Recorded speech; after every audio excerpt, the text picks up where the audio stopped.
25 जुलाई को पूरे देश ने देखा कि नीट यूजी पेपर लीक और सीजेपी के जंतर मंतर प्रोटेस्ट के दबाव में आकर union education minister Dharmendra Pradhan ने अपना रेजिग्नेशन दे दिया।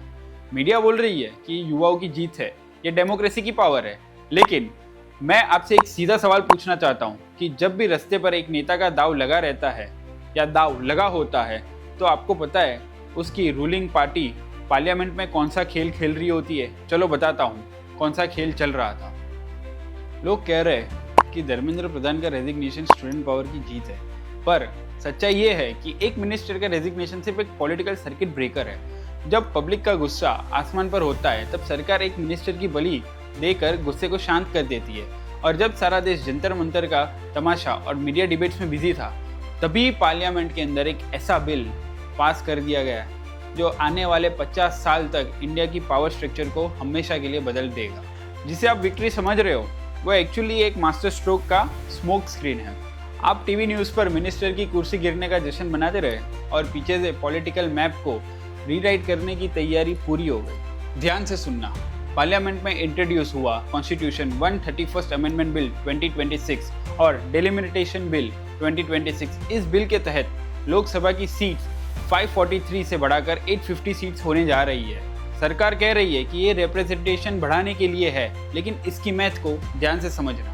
इस 850 सीट एक्सपेंशन की कैलकुलेशन पॉपुलेशन के हिसाब से होने वाली है, और इसका सबसे बड़ा इम्पैक्ट पता है क्या होगा?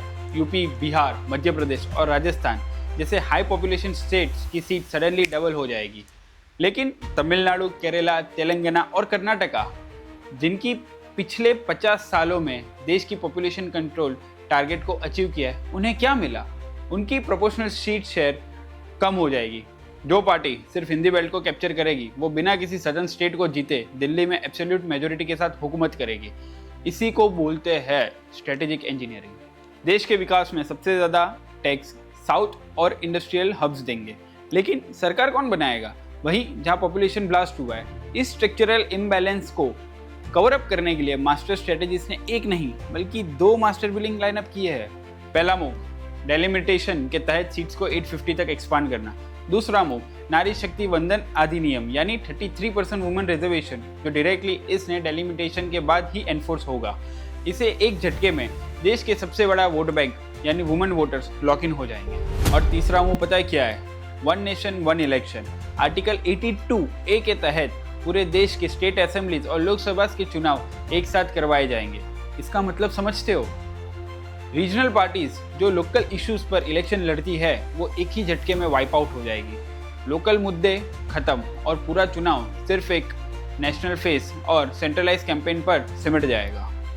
डेलिमिटेशन से सीट्स बढ़ाओ, वुमेन रिजर्वेशन से साइलेंट वोट बैंक बनाओ, और वन नेशन वन इलेक्शन से अपोजिशन को ही खत्म कर दो। जनता रास्ते पर पेपर लीक के लिए एक मिनिस्टर का रेजिग्नेशन मांगती रही, और वहाँ रूलिंग पार्टी ने आने वाले 20-30 सालों के लिए अपोजिशन का डब्बा गुल करने का ब्लूप्रिंट रेडी कर दिया।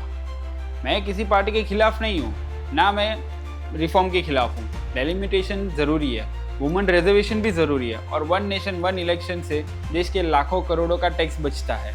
ये फैक्ट्स है, लेकिन एक कॉन्शियस सिटीजन और एक लीडर के रूप में आपकी आंखें खुली होनी चाहिए।